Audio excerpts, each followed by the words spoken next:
ঠাকুরপো, তুমি কিন্তু বড় তামাশা করছো। ঠিক হয়েছে, একদম ঠিক হয়েছে। আমি বললে তো তুই শুনবি না, খেলি তো বউটানের থেকে বকা।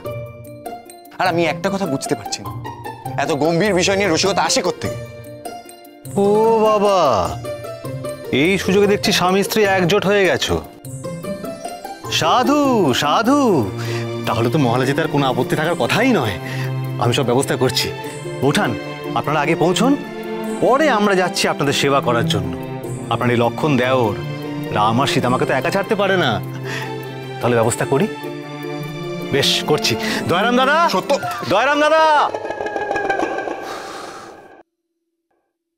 দেখছেন তো কি কাণ্ড, কোনো উত্তরের অপেক্ষা না করেই বেরিয়ে পড়লো সে জোগাড় করতে। ঠাকুরপো সত্যি। যুবরাজ, আপনি বরং একবার মায়ের সাথে কথা বলুন। আপনি রাজকার্যে যাচ্ছেন, মন দিতে হবে। আমি থাকলে সত্যি হয়তো আপনার অসুবিধে হবে। কিন্তু ভবানী, আমি যে তোমার অসুবিধার কথাই ভাবছিলাম। আমার? হ্যাঁ, তোমার।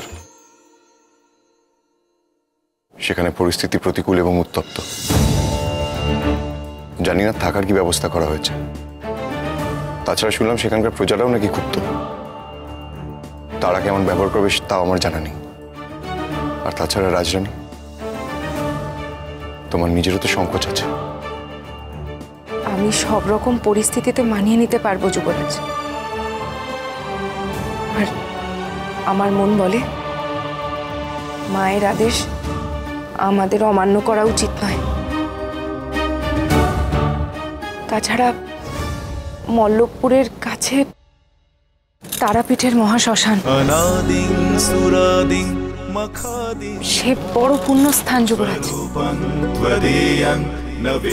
যদি একটিবার দর্শন করতে পারতাম, জীবন ধন্য হয়ে যেত। যদি আপনার কোনো অসুবিধে না হয়, তাহলে আমি যেতে চাই আপনার সঙ্গে। তবে আর কি, সত্যকে গিয়ে বলি তার রসিকতা কারুকার্য হয়েছে।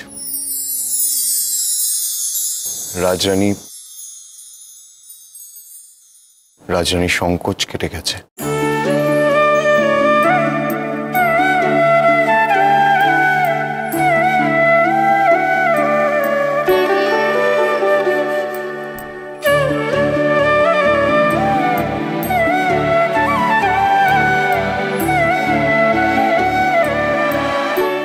আপনি কি করে বুঝবেন যুবরাজ, এই ভবানী সর্বক্ষণ আপনার পাশে পাশে থাকতে চায়। শুধু পারছে না আপনার মনের দ্বন্দ্বের কথা ভেবে।